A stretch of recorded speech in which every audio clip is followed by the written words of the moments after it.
the Weedsman Podcast. ChristopherMedia.net. There's a new Home Depot now open on Maurice Avenue in Maspeth. And as home improvement projects go, this is a big one. Use the product locator on our app for an in-store map to find what you need fast. And check out our new pickup lockers. They make online shopping a breeze. Of course, one thing's not new, our everyday low prices. The Home Depot, now open near Maurice Avenue and Long Island Expressway in Maspeth. And always open at HomeDepot.com. The Home Depot, how doers get more done. There's a new Home Depot now open on Maurice Avenue in Maspeth. And as home improvement projects go, this is a big one. Use the product locator on our app for an in-store map to find what you need fast. And check out our new pickup lockers. They make online shopping a breeze. Of course, one thing's not new, our everyday low prices. The Home Depot, now open near Maurice Avenue and Long Island Expressway in Maspeth. And always open at HomeDepot.com. The Home Depot, how doers get more done. ChristopherMedia.net. Hey, what's going on? Hey, what are you guys up to? Oh, a little weed, you know. It's the Weedsman Podcast Nugget. Zippity what? Ready to drop the bass? Let's drop the bass. Whoop-de-doo. What does it all mean? All the random stuff that didn't fit in Friday's show, you'll find here. Oh, okay. Hey, man. You got a joint? A little bit of reflex smell on your boy. What that mean? Please, just give me my weed, all right? Yeah, I've joined you in the no air conditioning club. Really? What do you... Well, no, just the AC was making, just because, you know, this summer's been particularly hot, so it's been on for like 3 months. Yeah. And last week it started making some noises. I was like, oh, that's not good. Just like some metal screeching noises. Oh, so your AC actually broke. It didn't give you a choice. Yeah. And then Mandy looked up some stuff online and we hit some parts with some WD-40. Got it to stop making the noise of death for a few hours, and then it just stopped working. Yeah. But I at least know what it is. Like the compressor works because you hear it humming. The part hooked up to the HVAC works because you hear the fan and the furnace going. It's just the actual motor that runs that fan. It's just fucking done. Yeah. Well, this last week hasn't been so bad, but we're going back up to 90 plus this week coming up. You know, these last couple days. So, well, it happened right before we left for vacation. So it was like, all right, cool, whatever. It's gonna suck for Rory, but she can hide in the basement all week. Right. Well, to be clear, I do have AC. I am just too cheap to turn it on. Oh! I thought your shit was broken. No. Oh, you're just trying to not have $200 electric bills. I get you. I don't want to even get it. Like once you start it, AC is like chapstick, right? When that cold weather starts hitting, if you can just kind of tough out and learn to like train yourself not to try and lick your lips or something and not use chapstick, then you can get through a whole winter usually without having to use chapstick. But once you start applying, it's over. You're going to go through like 3-4 tubes or Carmex or whatever your thing may be. Yeah, but it's like with the AC, like heroin. Once you get a taste, you're not stopping. Right. So even if it does get to like, today's going to be particularly hot, I should turn on the AC. To what end? Like I turn it to where it's going to be super comfortable in here. It's going to be more comfortable than on a mild summer day where I'm not uncomfortable in my own house. I'm not really bothered by the heat that much anyway. I am. Well, trust me, if I want a divorce, I will not get my air conditioner fixed. Yeah. But I also grew up in a house with, like, central air did not show up in my house. Surprisingly, till me and my sister stopped going to private school when we were in high school. Yeah. So...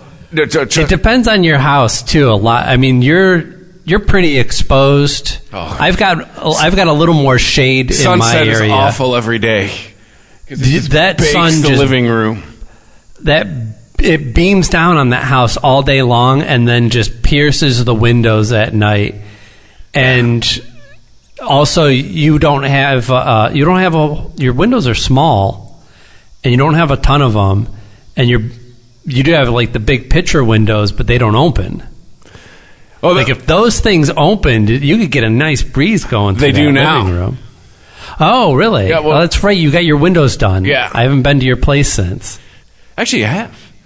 You just didn't notice. I guess I just didn't notice. No, yeah, I'm like 2.5 years.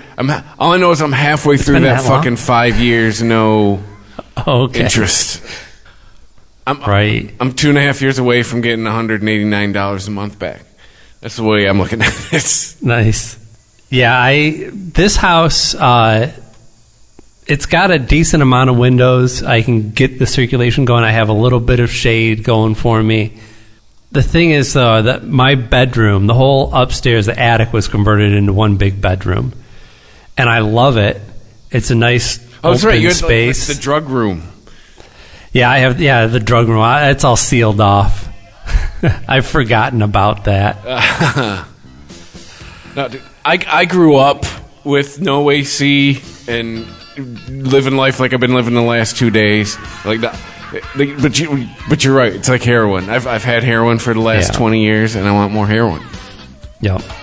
Once you get used to it. Oh, it's worth paying for. It's from outside like whatever you need, get this thing running. Yeah. And when my kids stay over, I've asked them, I'm like, if you guys get really uncomfortable, then let me know and we can turn the air on. I'm not going to be a total dick about it. I don't want people to live in an uncomfortable environment. I'm not uncomfortable. If Rich was still living with me, no question we'd be running the air constantly. Mm-hmm. And, look, Rich is a bigger dude. He doesn't cool off as well. And I get it. Like, and beyond that, I think he's just he runs hotter anyway. It's not always about being skinny or fat. Mm-hmm. It's like people just have different core temperatures and can adjust to things. Yeah, I'm convinced my wife Different runs tolerances. at 150 degrees. Yeah. No, we had a spat about the AC in February. She's like, I'm hot. I'm like, it's February. I'm not turning on the AC. Like, we will open some windows. It is February. Yeah. I'm tired of sweating. I've only been back home for 2 days. And immediately, emailed someone like, come fix this. See you Monday. Well, I'll be honest with you. I'm doing this podcast in my underwear right now. Because I record upstairs in the room, and it does get to a point where there's hot enough days where I just take my computer downstairs and work, my work laptop. I'll set up downstairs because, again, being an attic room, there's there's two small windows on either side. You can the heat rises, so it's right. It's all up there. Everything's going up into it, so it's nice and cozy in the wintertime. The thing is, I don't understand why they just didn't install some ventilation fans or something in here when they converted it to a bedroom. They could have totally easily done that. And downstairs, I have ceiling fans in every room.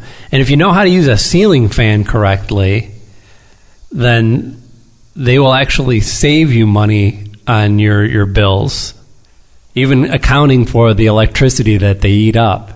You want... Well, in the summer, wouldn't you want it to run in reverse? To suck up the warm air? I think that's what I was thinking at first. But I looked this up and I did research for like an hour on how to set up a ceiling fan and optimal speeds to run it at. And that's what I was thinking at first, like maybe because you put it in reverse, it'll suck the warm air up and kind of get it circulating. I think it's the opposite. It actually, like, you want it to blow down on you because just the movement of the air has that kind of cooling effect. So in the winter, you want the reverse? In the winter, you want the reverse because you're sucking up the cooler air that's on the bottom, but once that cooler air gets sucked up to the ceiling, the warmer air has nowhere else to go, and it ends up going down. So it's kind of, at the same time, it's pulling air up that's underneath it around the room. It's pushing that warmer air down into the room and getting it circulating properly. So in the winter, you can run your fans on. You want to run it on low. You don't want to like max the thing out. That's the thing. Like, and I'm totally that dad. You know, like I'm the light police. Are you done with that room? Is anybody watching this television? There's nobody in this room. Why is the ceiling fan on? And see, I'm that person here. I go into my kids' room, and sometimes their ceiling fan is like, I don't even know there was a setting that high. The thing is like swaying back and forth. I'm like, this doesn't. Looks like your room's about to take off. You're watching screws shake loose. Right. No, I'm that guy here too. But in the interest of my marriage, I've learned to just shut it off. Don't just shut it off. Don't voice it. Yeah. Just shut it off. Yes, I learned that in my marriage as well. But as a parent, that's the privilege that you get. That's true. That you can turn it on all the way. No way. Shut this shit off. Yeah. Oh, speaking of shutting shit off, I'm just happy to be in the basement. Yeah. The first time I've had a shirt on in the last 4 hours. We're just sitting up there. We just got the 2 box fans just blasting at us. She's tried to make some kind of like homemade swamp cooler with like a styrofoam cooler we had from 7-Eleven. She's got ice in there. She like cut a hole in the side of it and put a glass. I gotta hand it to her, but yeah, it's just like, oh, somebody come tomorrow for the love of God. I know what's wrong. It's one of the few times I can tell you we know what's wrong. We know everything else works. It's just the fucking fan, just replace it. Yes, yeah. I know my AC is old. That's not what we're here to talk about today. We're here to talk about you just replacing that fucking fan. It's we know what happened. Yeah, I've been mulling over setting up a space in the basement because I do have a nice, cool basement. I mean, it's not nice. It's all cement. It's like literally nothing to it. As basic as a basement gets without being completely scary like a cellar. Right. Well, I'm thinking it's like the Silence of the Lambs basement. Yeah. But yeah. What I really should do is set up a drum set down there. I want to get a drum set and set it up down there. I'm sure your neighbors will love it, but fuck your neighbors. Fuck my neighbors. Yeah. Fuck them in the... Dude, drill a hole in their skull and fuck them in that. Yeah. Your neighbors are not... I just tell they're not considerate people. Just based by all the fireworks, and I think I've heard music one time. Oh, yeah, no. Like somebody's bass. Dude, there's... playing music happens pretty constantly throughout sometimes throughout the day, but at night it's guaranteed somebody's blasting something. And it doesn't bother me that much. Like last night on the one block over in the yard that was still closest to my house, it was still pretty loud. They were having a full-on party. They had a DJ there. They were doing line dances. They were getting down. And I was like, hey, I hope they're keeping socially distant and having a lot of fun. And that constant noise really it doesn't bother me. And actually hearing a DJ doesn't really bother me.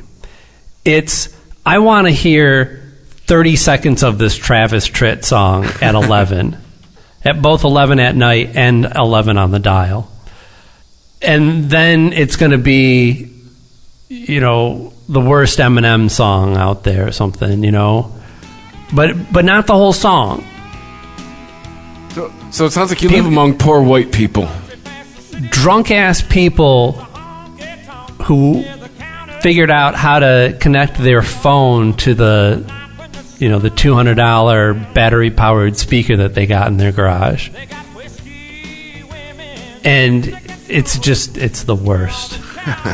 Like, it's one thing to hear bad music, and it's another thing to hear like, this isn't bad, but like I've just heard, this Kansas song so many times I don't need to hear it again.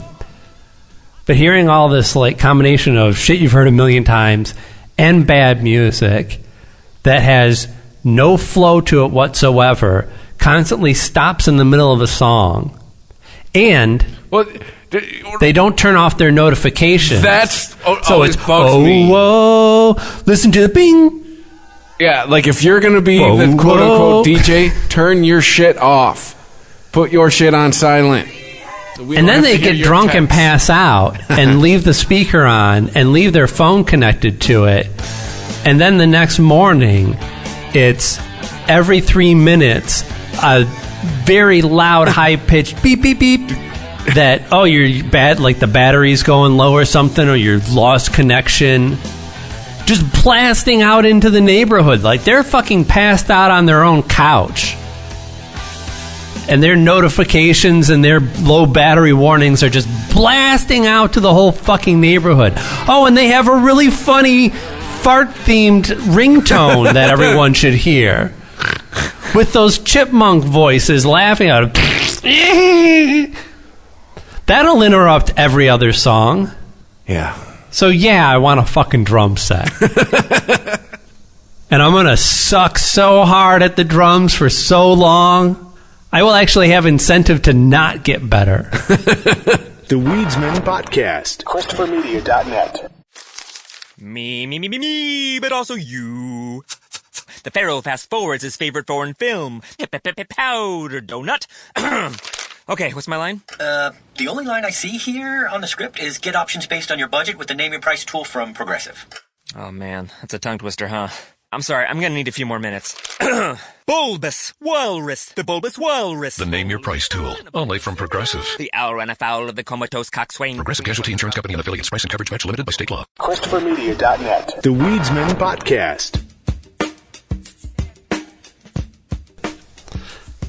I could be like the next innovative drummer because I'm trying to like I guess they already did that with the White Stripes, didn't they? Yeah, there's been plenty of famous lousy drummers out there.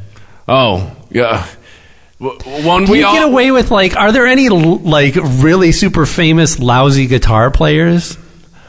Like opinions aside, like actual technical skill. Jimmy Page. Okay, but and I love Jimmy. I have a Les Paul because I love Jimmy Page. But right, Jimmy Page, like you put Jimmy Page up against like somebody like Steve Vai, as far as technicality goes. Sure, but I wouldn't consider Jimmy Page to be a bad guitar player. I just feel like he's not a technical player. And he's more concerned about the arrangement than he is like the guitar solo per se. Yeah. He's more of a songwriter than he is a guitar virtuoso. It's just the guitar happened to be the instrument that projected him into fame. And you would think that it would be like, as far as drummers, like that is something that you can be like okay at and still be in the band. And you would think keeping the beat, like it's like, the example I always like to use with something like this is when at least in our generation, when you were in middle school and early high school, you thought Lars Ulrich was good. Right. And then you get older and you play and you jam in bands and you're like, fucking Lars sucks. Why do we think this guy was good? Because maybe it's attainable to us at the time? We can find drummers who sound like that.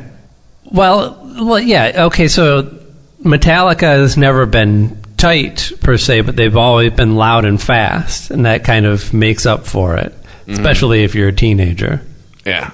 And not to discredit them completely. I don't want to like completely shit on Metallica because while I'm not certainly somebody who's followed their career, I have no interest in what Metallica has done in the last 20 years. They were instrumental in my upbringing as a teenager, getting into music. And looking back on the stuff now, like there's a strength in the songwriting that didn't exist in a lot of other metal that was happening at the time. Yeah, what you didn't realize till you got older is James Hetfield's a pretty good fucking songwriter. He is. Those arrangements, the choruses, even the lyrics. I mean, it's not easy to write those type of lyrics that walk that line between this could so easily tip over into the ridiculous. Yeah. But if sung right with the right passion, I mean, the same with Led Zeppelin. Led Zeppelin lyric, I mean, that's essentially what he's modeling lyric-wise, in my opinion. I found out that, something I think is their biggest piece of shit song ever. It's about Robert Plant's dead kid. All of My Love. Found out what? Really? His son died and he wrote that song. I was like, oh, no. I don't think that's a bad song. I mean, it's not one of my favorites, but... Oh, to me, that was like Led Zeppelin trying to get on the radio in the 80s. Sure. Well, I mean, all of that, everything beyond from like Presence on is kind of iffy. Like, you could see things like Robert Plant and the Honey Drippers coming with shit like this. Right. What was it? Big Log? Well, those first 4 albums seemed like I don't know. I want to say that they're more cohesive, but they're not really, right? They're all over the place. To me, their zenith is Physical Graffiti. Yeah? Yeah. Just as far as songwriting, production, like just where they were as a band. Like, Physical Graffiti is fucking shit. Maybe I need to listen to that one. What are the big songs off of Physical Graffiti that I would know? Cashmere. Nobody's Fault But Mine. Oh, okay.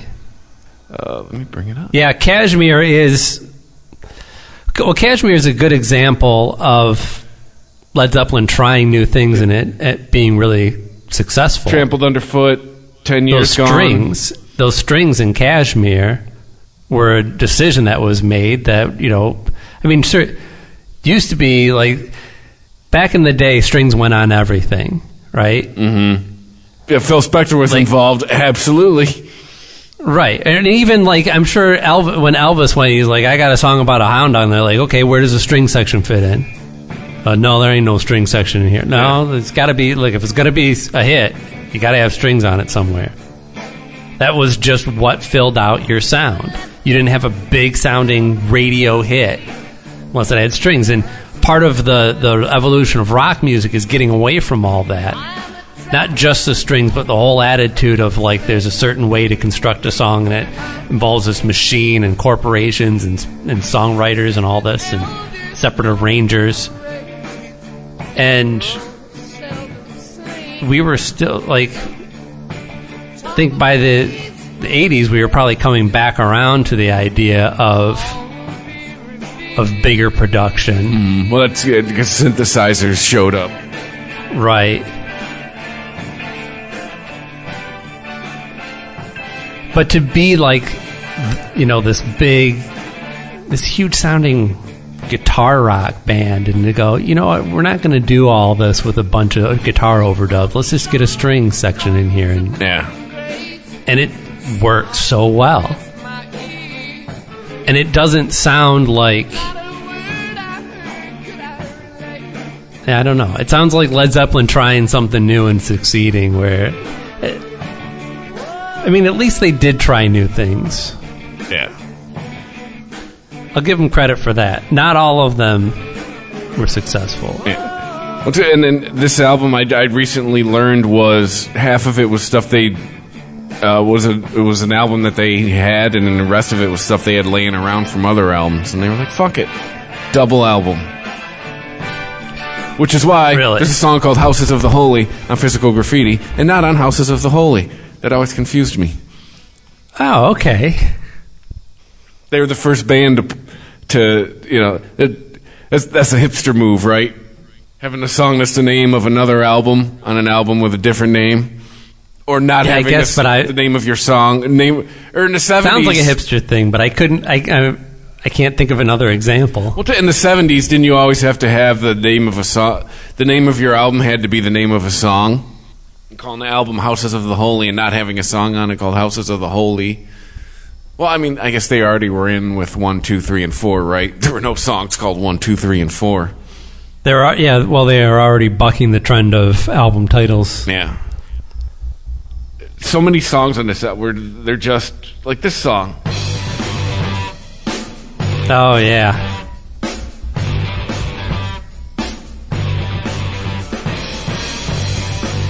Like, that is a tight band right there. Yes.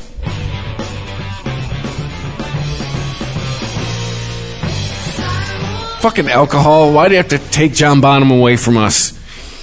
That guy's kick. And it's you hear all the like rock and the blues and all in there, but that song's kind of got a funk feel to it too. Like it hits on the one.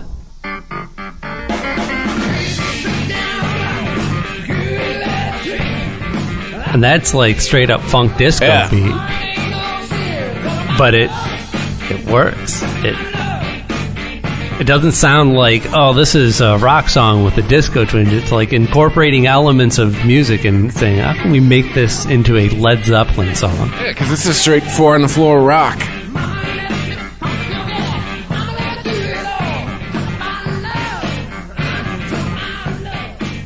I mean, this album's where it's at for me. After this, we're done.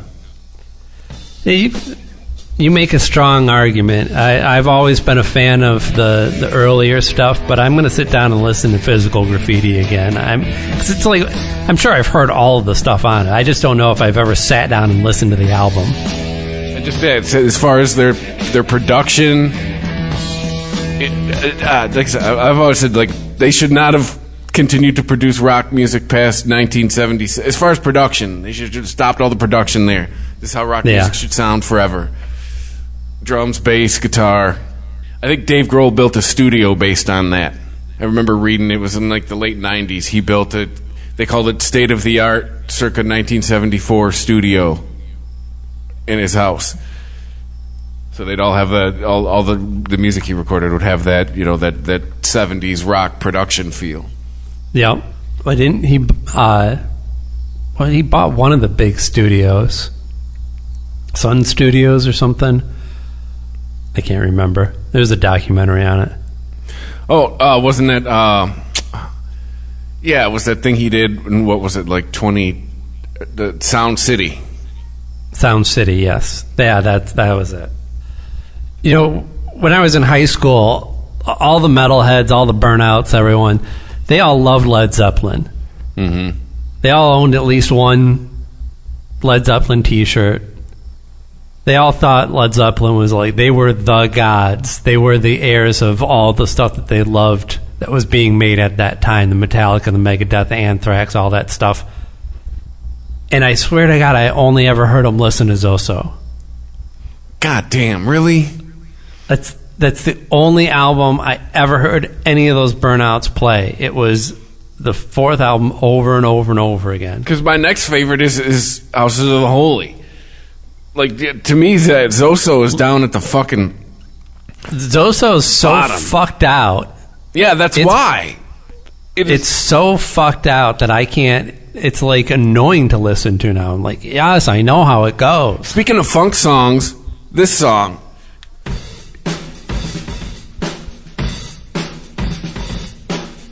Dude, yeah. This is a funk song. I want to hear James Brown's backup band play this. Yep. Well,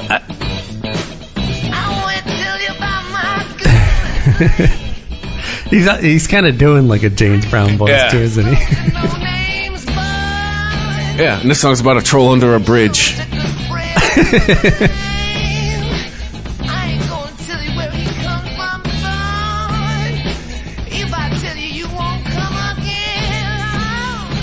Fucking yeah. That could so easily be a James Brown song. You just have to take a lot of that work that he's doing on guitar and move that to horns, and the guitar will just chick its way through the track. Yeah. You know, Jimmy Page had found heroin. Wait, how does that play into this? That was a good thing?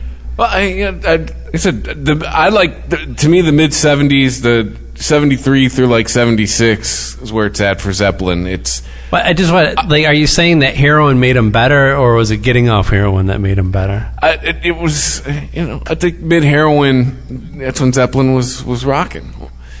The or maybe the it later was the whole albums, arc. the whole arc of being an addict on heroin and then getting off of it. Well, yeah, the later albums is when better artists. I think it was in Through the Outdoor where John Bonham had to take, or not John Brown, John Paul Jones all coke. had to take control of the musical direction because I guess making that album that was when Page was just strung out and just was useless. Okay. I mean that solo in Fool in the Rain, it's like, oh yeah, I can hear that. I can understand.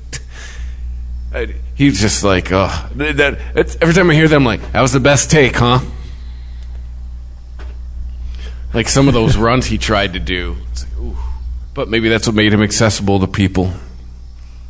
Hey, he's fucking up just like me. Maybe, but I don't think that anyone heard that. Just like we didn't hear Lars Ulrich's sloppy drum fills. Yeah.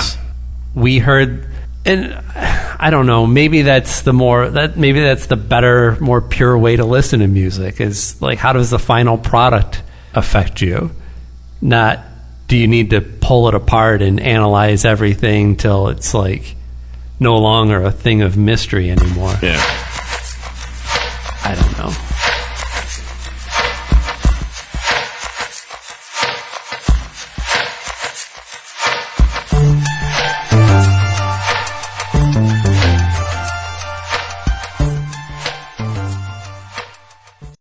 There's a new Home Depot now open on Maurice Avenue in Maspeth. And as home improvement projects go, this is a big one. Use the product locator on our app for an in-store map to find what you need fast. And check out our new pickup lockers. They make online shopping a breeze. Of course, one thing's not new, our everyday low prices. The Home Depot, now open near Maurice Avenue and Long Island Expressway in Maspeth. And always open at homedepot.com. The Home Depot, how doers get more done. There's a new Home Depot now open on Maurice Avenue in Maspeth. And as home improvement projects go, this is a big one. Use the product locator on our app for an in-store map to find what you need fast. And check out our new pickup lockers. They make online shopping a breeze. Of course, one thing's not new, our everyday low prices. The Home Depot, now open near Maurice Avenue and Long Island Expressway in Maspeth. And always open at homedepot.com. The Home Depot, how doers get more done. The Weedsman Podcast. ChristopherMedia.net.